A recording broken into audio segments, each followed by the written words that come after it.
Hey guys, welcome back for another episode of WeighOut Wednesday. My name is Dr. Ashley Southard. I'm the site director and clinical therapist at a New Beginning Outpatient Treatment Center and also the co-founder and program director of the Healthy Way Out Emotional and Binge Eating Program, both in Scottsdale, Arizona.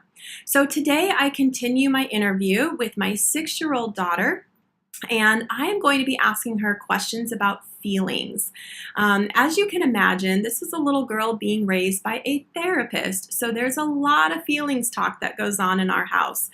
And it's so important to me that I teach her what is going on inside of her so that she can understand her feelings and respond to her feelings in a really effective and responsible way.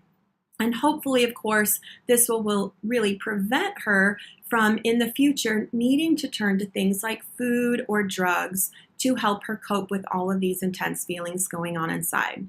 So I'm going to sit down with her, ask her some questions about her feelings and what she does with them. I think you're going to get some great tips from this wise little girl, probably a few chuckles as well. So sit back, relax, and here we go, talking about feelings. Enjoy. Okay, so now we're going to talk about feelings. So I want to hear from a kid's perspective. How would you describe feelings? What are they? They're basically like, you ever watched Inside Out and people, they like live inside you? That's like, when you feel happy, that's actually one of your feelings coming up to you. Yeah. And so what are feelings?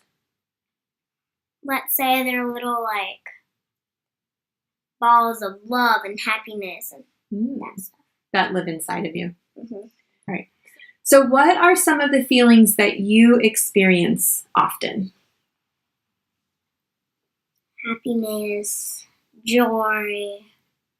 On Christmas, when I'm opening my presents, I feel happy and loved and comfortable. I also feel kind of surprised because, like, my feelings they're bursting out of me. Don't you just love how she describes this process of feelings inside of her body? Believe it or not, this is what your emotions naturally want to do. This is what they wanted to do when you were little, before you learned that for whatever reason, you needed to shut them down.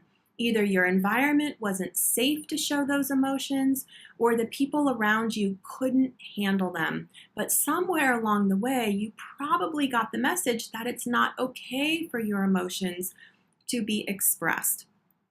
Now, I want you to listen as she describes the different types of feelings we experience and what we need to effectively manage them. She's a wise little girl with some wonderful tips for all of us, kids and adults.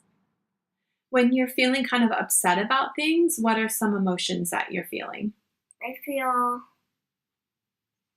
kind of frustrated, sad. What was the feeling? Just kind of upset. I feel Frustrated, sad. Like, my feelings, they're building up. Like, to me, I feel like they're at the tip of my heart, but they can't go through my heart. So my family calls it stuck in my body. And what does that mean? mean? Can't get out. Like, sometimes you might get bad behavior, but you just need to talk about it, and it'll actually break a little crack in your heart. The feelings will go up and out, and your heart will go back how it was before. Oh, so why would a feeling get stuck in your body? Because, like, when you cry at the end, like, when you're like that, it actually, like, when you go one time, a feeling goes shot up, and when you go another, whenever you do it, a feeling goes up. Oh. And so they get stuck in your body because they can't get out? Yeah. And why can't they get out? Do you know? Because the heart is blocking it. Oh, and so what do you have to do to make sure that they don't get stuck? You have to, Whenever you feel it, you have to talk about it. Oh, and do you talk about it to yourself or to somebody else? No, you talk about it to your teacher, your parents, Right. To people that you trust or that you know. Trust. And when you are trying to talk about the feelings that are stuck in your body, what do you need from that other person to help you? You need to talk with them. Sometimes I need a hug. Yeah. Yeah, there's not much stuff. Yeah. Hugs and talking go a long way, don't they? Yeah. Wow. What sage advice, huh? So let me give you a recap, because what she said is so very important to all of us in terms of our emotional well-being. When you feel something, you've got to talk about it. You can talk about it with yourself. You can talk about it with a trusted other, but you have to talk about it. Talking about your feelings is how you release them from your body, or as she puts it, you let them go up and out of your body so that you don't make decisions that you later regret. And in terms of disordered eating, that's probably going to be one of the most common decisions that you might later regret. So if those feelings are getting stuck inside of your body, you might be using food as a way to help those emotions leave your body.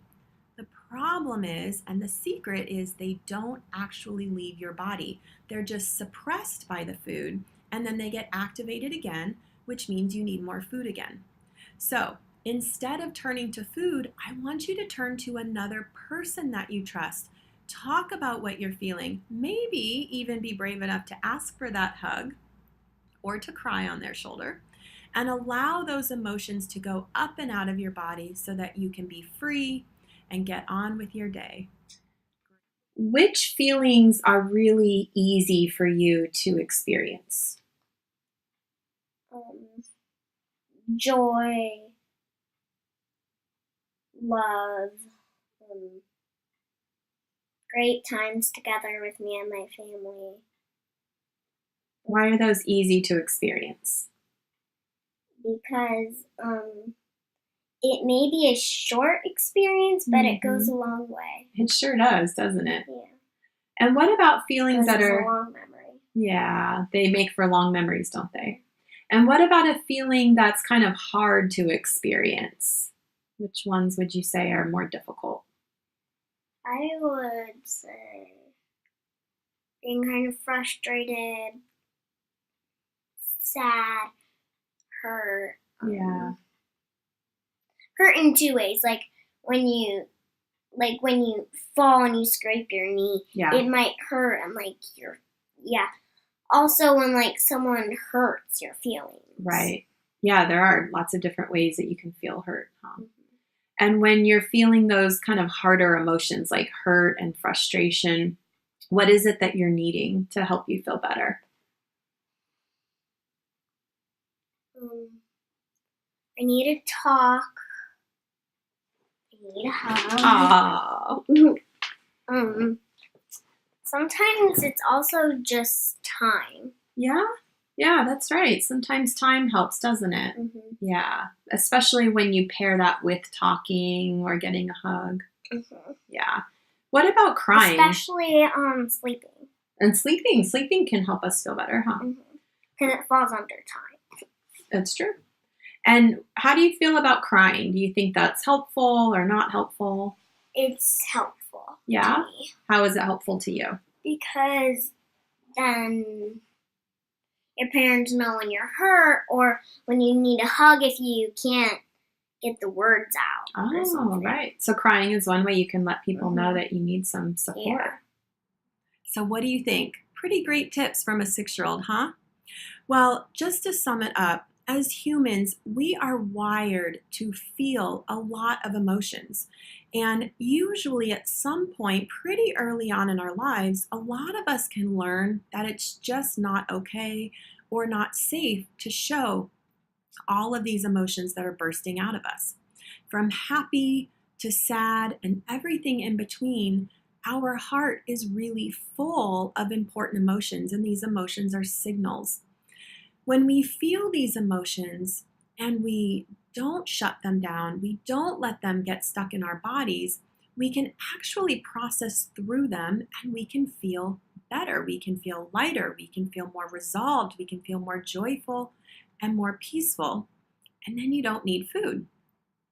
But it's when we trap these emotions inside of our body, when they get stuck in our body and they can't go up and out, that's when the problems come in. That's when food's going to come in to take care of you. Maybe drugs and alcohol, maybe unhealthy relationships. There's a lot of different ways that humans cope with all of these stuck emotions. So see if you can start giving yourself permission to find a trusted other, to talk about what you're feeling, maybe to ask for that hug, to cry on their shoulder, and give yourself some time to really process through all of the intricate emotions that you feel. Rarely do you feel just one emotion, and rarely are our emotional experiences simple. Instead, they tend to be complicated, they tend to have a lot of emotions at once, and we need that time and we need those trusted others to really effectively work through them. There's no need to get over them, there's no need to be fine. Allow yourself to feel, and I promise you'll feel better. And you know what? There's a bonus. You'll be much closer to recovery from disordered eating, which is absolutely what you deserve.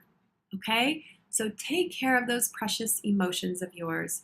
Really tend to yourself, tend to those emotional signals, and see what magic happens in your life.